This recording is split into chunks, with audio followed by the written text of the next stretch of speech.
I've been talking about it for weeks of like where we are in a situation that is outside of our control. We have a lot of spiritual ideas of my thoughts create reality, and we're all co-creating a new world, and all of these really nice ideas, nice sounding ideas. But the truth is that the world is out of control, like I was talking about last week in the Tao Te Ching poem. The master sees things as they are without trying to control them. He realizes that the world is forever out of control. I think it's getting more obvious to me every week, every day of every week, that what's happening now is happening globally. This is the first time ever in human existence that we know of that the entire world has been having similar experiences. From the jungles of the Amazon to Asia to India to Europe to Australia to Africa to the Americas, we're all in it together. And even with the protests about the horrific murder that happened, there's demonstrations all over the world against this. So in a really big way, the world's going to be different. We don't know how. We hope it's going to be for the better, but we don't know how it's going to be different. And, as I've been saying, we're not in control of what happens around us. As much as all of the new age create your own reality stuff, The Secret and What the Bleep Do We Know and all of those things, say your thoughts control the world, they obviously don't, because if my thoughts controlled the world, none of this would be happening.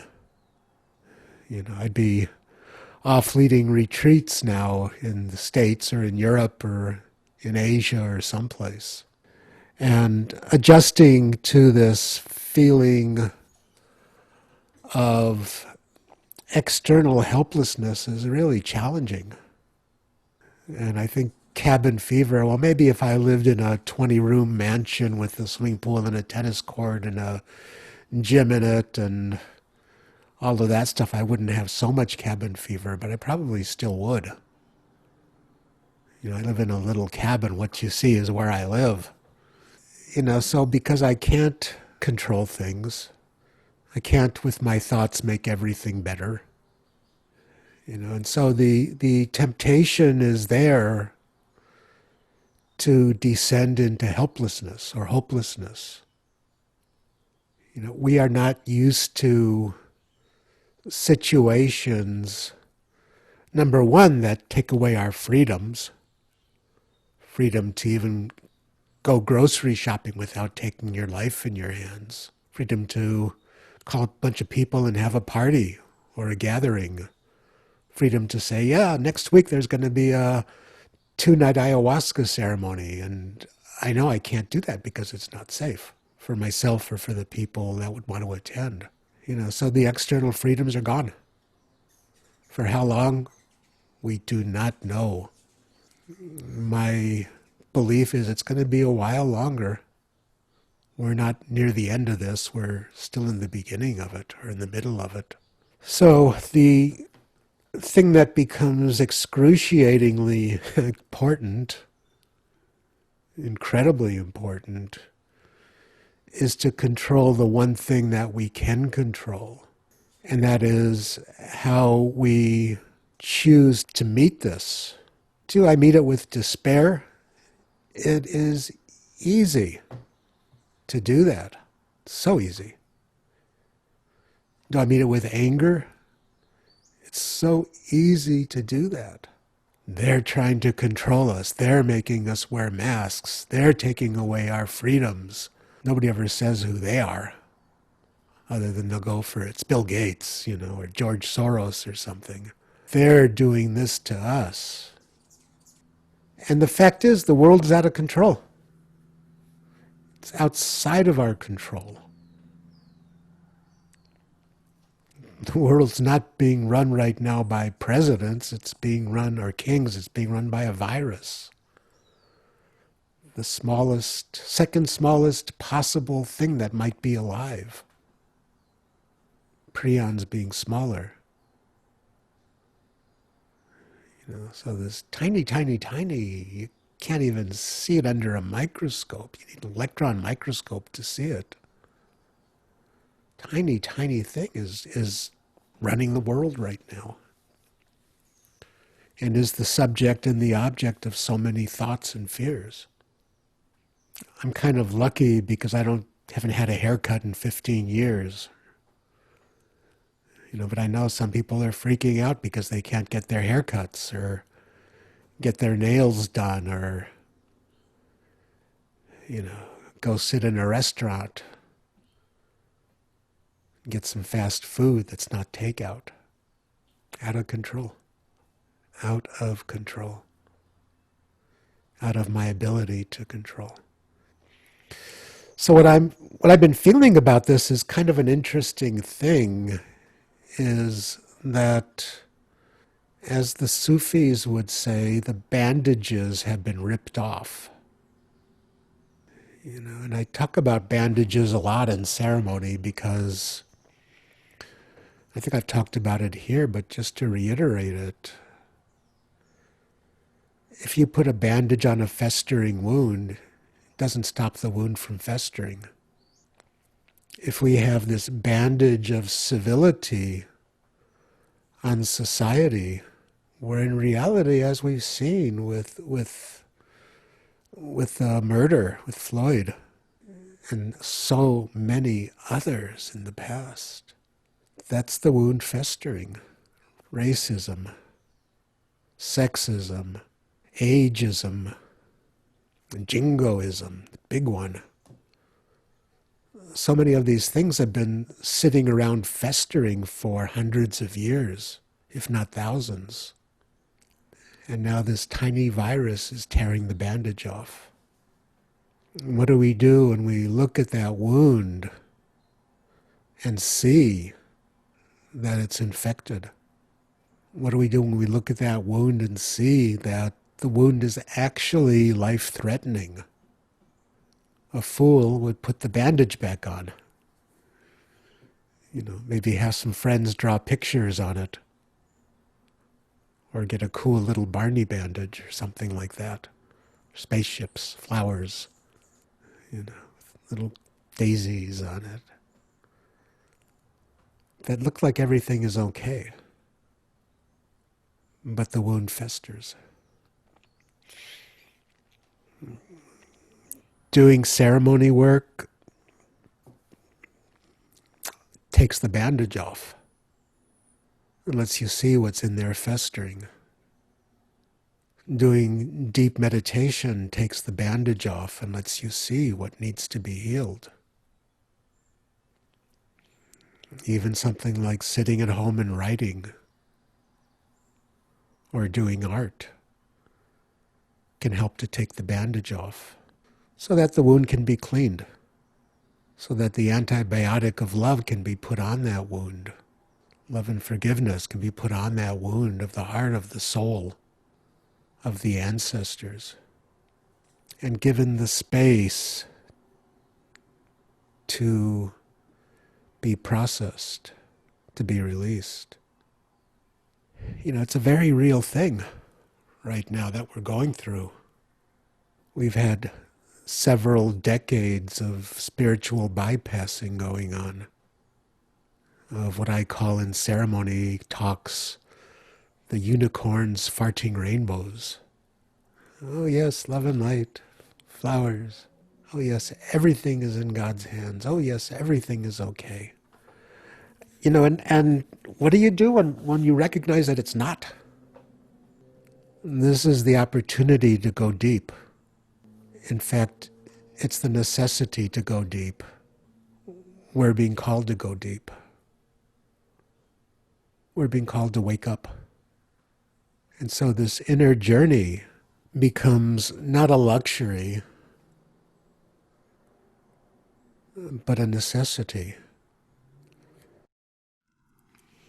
And imagine for a minute we have a Okay, flock of geese flying through the air, going south for the winter, or actually now north for the summer. The goose at the front is leading the way. Somehow it knows where to go. And the goose at the front is doing the hard work because, the reason they fly in a V formation, so the goose in front doesn't shit on them really. No, I'm kidding. But the reason they fly in a V formation is because the goose in the front, or the duck in the front, is cutting the wind and making it easier for the geese behind him or her to fly. So imagine right now, for a very long time, the goose at the front was lost, didn't know which way to go, and was taking the flock around in circles or in the wrong direction or down when it should go up or up when it should go down, missing the ponds and lakes where they could rest and get food and rejuvenate for the next day's flights. Basically, just messing up. This is the 21st century and the 20th century and the 19th and the 18th and the 17th and the 16th, and I could count for the rest of the day. And so reestablishing a goose in the front that knows where it's going is a job each one of us has. Every one of us has this job. And we do it by tuning into our hearts, by tuning into love, by tuning into peace, by tuning into joy. I think I said turning in at one point there, but turning in works as well. Turning into peace, turning into love, turning into joy. Becoming what human beings are supposed to be, what our potential is. And automatically when a being does that, they get a position in the front of the flock. The guard gets changed. The pilot gets changed. What I believe with this is that, for the most part, in most eras, the rest of the geese don't even know that this happened. They don't know where they're going. They're just following the ass in front of them. But when one person tunes in to God within, to love within, whether they want to or not, whether they know it or not, whether anybody else knows it or not, whether they're recognized or not recognized, in whatever way there is, they become one of the leaders. A leader of the heart, leader of the soul, leader of the spirit. There's a Hafez poem. It's kind of a little bit about depression and pain.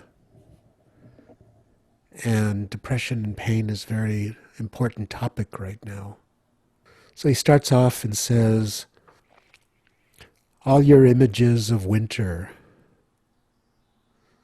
I see against your sky. Images of winter.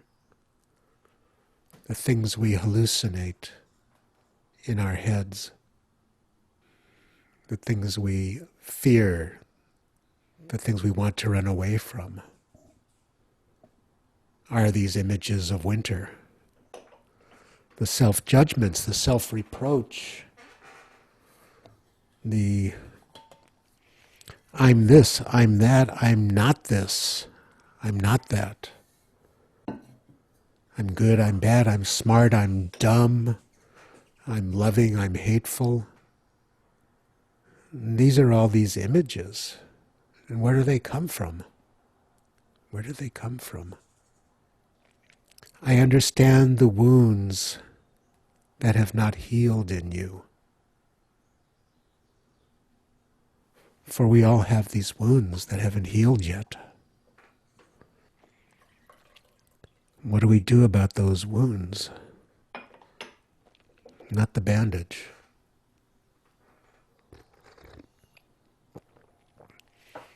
Not the bandage. They exist because God and love have yet to become real enough to allow you to forgive the dream They exist. They exist because God and love. We've been talking about this. I've been talking about it for 30 years. Because God and love. Every place, every scripture you look into is going to say at some point that God is love. It's going to say that. Jesus said it. It doesn't say God is like love, or God has love, or God manifests love, or we should love God. It does say that some places. It doesn't say these things. It says God is love. And if you know mathematics a little tiny bit, it's an equation. God equals love.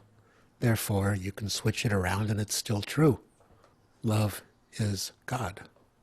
So this love that is God needs to become real enough to allow us to forgive the dream. What is the dream? What is the dream? In my experience, it's everything that happens between my ears. The thought processes, the judgment, the memories, the wishing that something in the past had been different, the guilt about something in the past not being different, the guilt of lost opportunities, the guilt of, I wish I had, I should have, I could have. Even worse, they should have, they could have. All of the thoughts, judgments, memories are part of the dream. I work with trauma a lot with people. And in the experience of trauma, a lot changes in the body and the nervous system. And at some point in the work with somebody, and it's the point where the healing really starts, the person will recognize that their trauma doesn't really exist. That it's memories of memories of memories. Unless you're having a trauma right in this moment, then it's real. But anything longer than a second ago is memory. No matter what happened to a person in their life, the trauma is a memory. Of course, I'm not counting actual physical traumas that still exist into the present. But even those, the event is a memory. That's what Hafez is talking about as being the dream. My heart got broken. When? It's a memory. I listened to a talk once of a very great spiritual leader. And in this talk, he asked the audience if there were any questions. And after a few questions, one woman stood up and said, when I sit down and close my eyes, all I see is this event that happened to me 20 years ago. It's all I can think about. It's all I remember. Sad story. It's much sadder to hear her tell it. And so the teacher said with such beautiful compassion, he said, when did that happen? And she said, 20 years ago. And he said, why do you keep bringing that thing that happened 20 years ago into the present? Why do you keep focusing on it Why do you keep obsessing on it? You are holding on to it. It's not holding on to you. And some back and forth happened, and finally she went, oh, I get it. I understand this. I see it. I feel it. That experience that was ruining her life, that dream, because it was just a dream now. It is just a dream now, was something that she had to forgive. How does one forgive? And I'm saying this now because, in a big way, we're all being traumatized right now. Just by reading the news, watching the news. So they exist because God and love have yet to become real enough to allow you to forgive the dream. And he says, you still listen to an old alley song that brings your body pain. What's an old alley song? Something that drunks would sing in an alley with garbage, flies, bad smells. So he's saying that you still listen to that. We still listen to that. And here's the answer. Now, chain your ears to his pacing drum and flute. Fix your eyes upon the magnificent arc of his brow that supports and allows this universe to expand. Your hands, feet, and heart are wise, and want to know the warmth of a perfect one's circle. Love and God becoming real enough to allow us to forgive the dream. And here he's talking about the inner world, the inner universe. That place within that is love. What do we get when we strip the bandages off and heal the wound and let it all go? Who's left?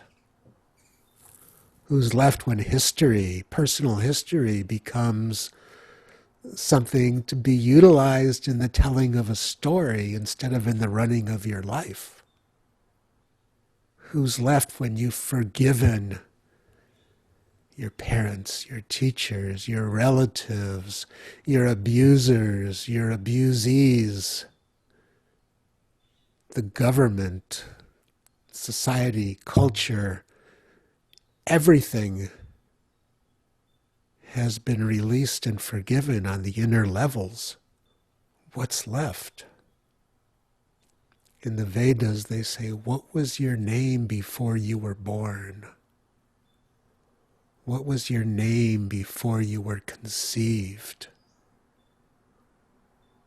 What was your name before there was even the slightest twinkle in your parents' eyes? What will be your name when your body becomes dust? What will be your existence at that time? Who will you be? What will you be? What were you? What are you? Because when we strip it all away, when we heal the past, when we tear the bandages off and let it heal, let ourselves bleed and let that blood cleanse us. Not literally, please. When we strip the bandages off and let ourselves bleed and let it all be healed, what's left? The goose at the front of the flock. is now you, becomes you. Nobody else will know, but you are. A true saint is an earth in eternal spring. Inside the veins of a petal on a blooming redbud tree are hidden universes where Hafez sometimes resides. Sounds like a strange analogy. When I was, in my 20s, I had just entered this spiritual community and was meditating for probably 5 or 6 hours a day. And one day somebody said, "Hey, you want to do acid?" And I was adventurous. I said, "Sure." So we drove up into one of the canyons in Malibu, found a safe place, and took this acid, and I'm sitting there, da da da da, this is nice, and it was much stronger than I expected it would be. And I picked up such a beautiful creation, a little oak leaf. A little oak leaf, and I started looking at the veins on it, and the structure, and the colors. There's so many colors in an oak leaf. Each one is a magnificent thing when we're willing to really look at it. And suddenly I saw universes in this leaf. Universes. The dancing of the atoms, the dancing of the energy, the dancing of God was right there in front of me. And Hafez wrote this way before LSD was discovered. This was where he got to play in a universe where magic was everywhere. I will spread a Persian carpet there, woven with light. This is the invitation now. We can drink wine from a gourd I hollowed and dried on the roof of my house. I will bring bread I have kneaded that contains my own divine genes, and cheese from a calf I raised. It's like this is not really Hafez talking here.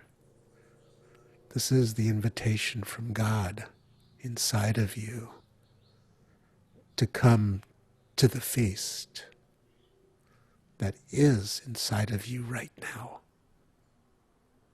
This is the invitation. My love for you is such, you can just lean back and I will feed you this truth.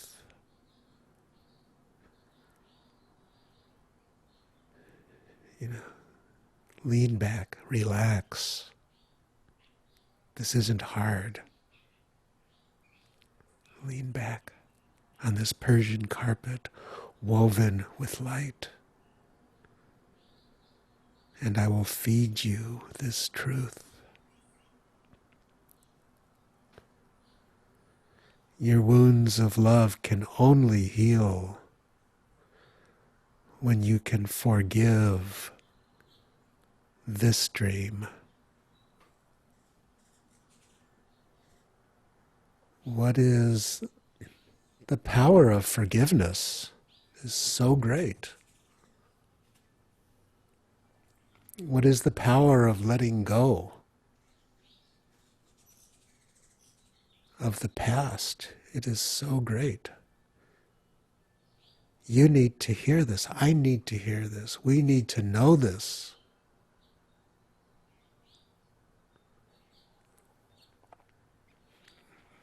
The wounds of the heart are called sanskaras.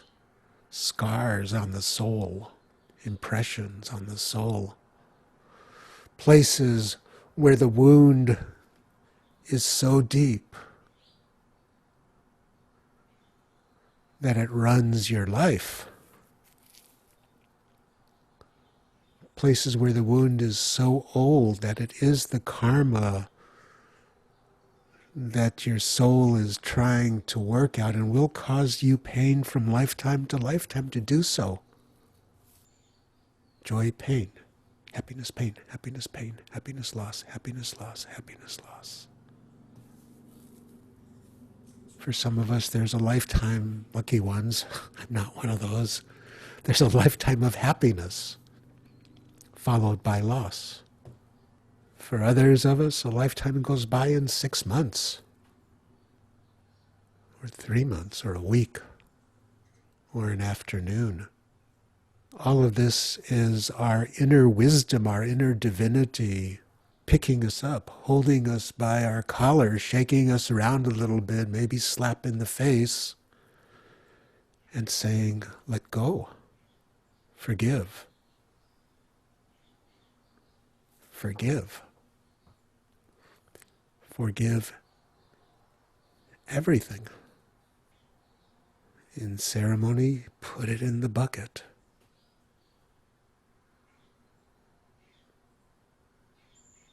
In life, use the power of your breath to feed these wounds into the love that's in your heart, and allow the love in your heart to dissolve them so that you come back into the present. Because carrying a wound means you cannot live in the present.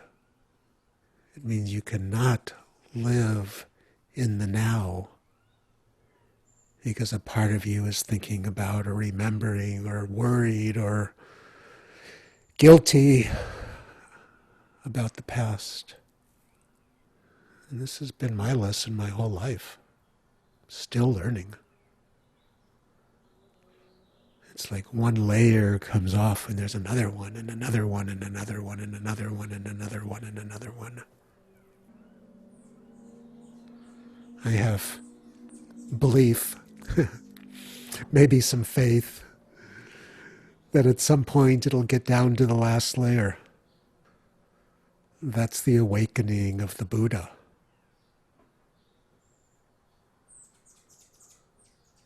That's the waking up from the dream. Because all of that is the dream. All of that is the illusion. All of that is, in a very odd way, the devil.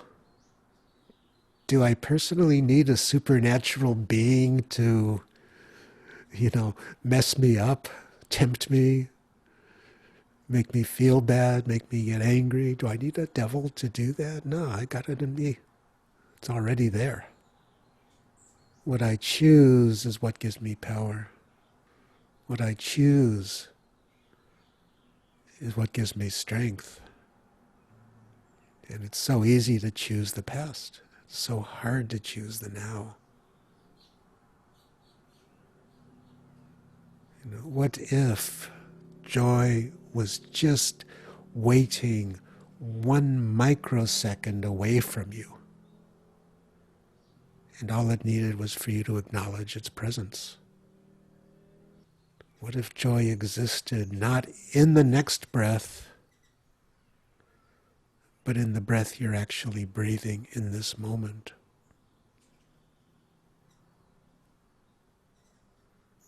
This is how close it is. This is how real it is. I do not need to read 100 books to get there. I don't need to go to get a PhD to get there. I don't need to go to infinite seminars to get there. All I need is to choose the power of being within my current moment of my current breath. That's it.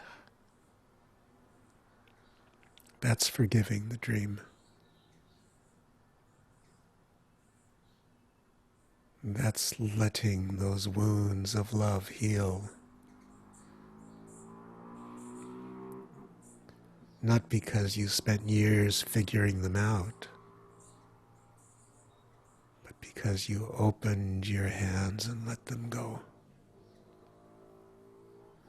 And then came into the future, came into the present, which allows for a future that is not controlled by the past.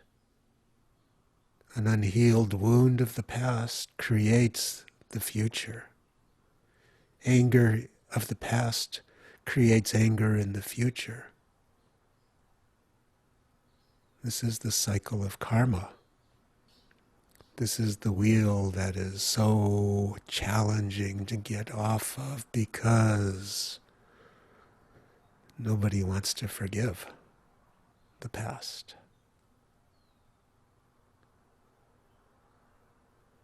And there's a certain amount of fear that exists in what does it mean to really no longer be a victim of your own mind.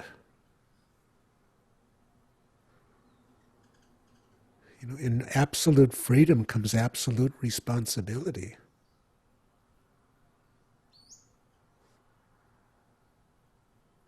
And this is what I think, well, this is what is meant by we can control our own reality.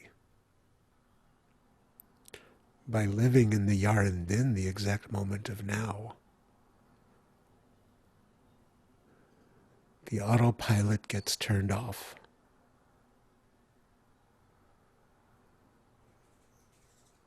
The broken computer no longer serves.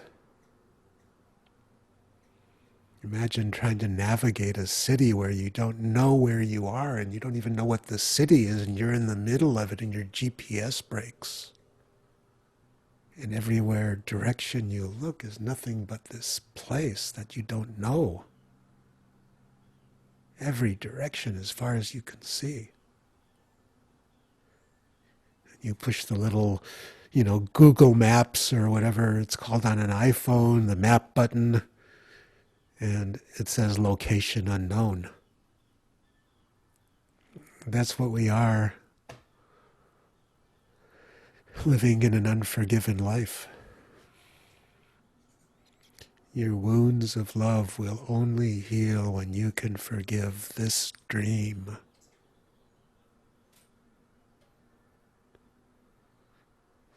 The last sentence is a little bit different. Instead of the dream, and the first time he uses that, it's this dream. This dream, right here, right now. Layers upon layers upon layers of forgiveness. Each one allowing for a greater and deeper experience of the moment. It's quite a journey. What does medicine work about? It's about this. So often when these wounds of the past exist and continue to recreate themselves in our lives, the human being will naturally try to find the treatment for it. And the treatment for these wounds of the past, when a person doesn't know how to heal them, doesn't have the skill set, doesn't have the tools that the human being will choose are quite often the wrong medicine. I have a saying, the right treatment, wrong medicine. So if I have an unhealed wound of the past, even if I don't know what it is. I might choose something like alcohol or drugs to heal it, to treat it. Not to heal it, obviously it won't, but to put the lid on it, to put the bandage back on so I don't see it or feel it or even know that it's there anymore. But it's time for reality. Big time for reality. Big time for forgiveness. We're being called upon it. It's being demanded of us by reality. Time to find joy. That's what it really is. Time to live a life of fulfillment. Time to live a life of peace. Time to release the past. And it's now or never. It's always now or never. Every now it's now or never.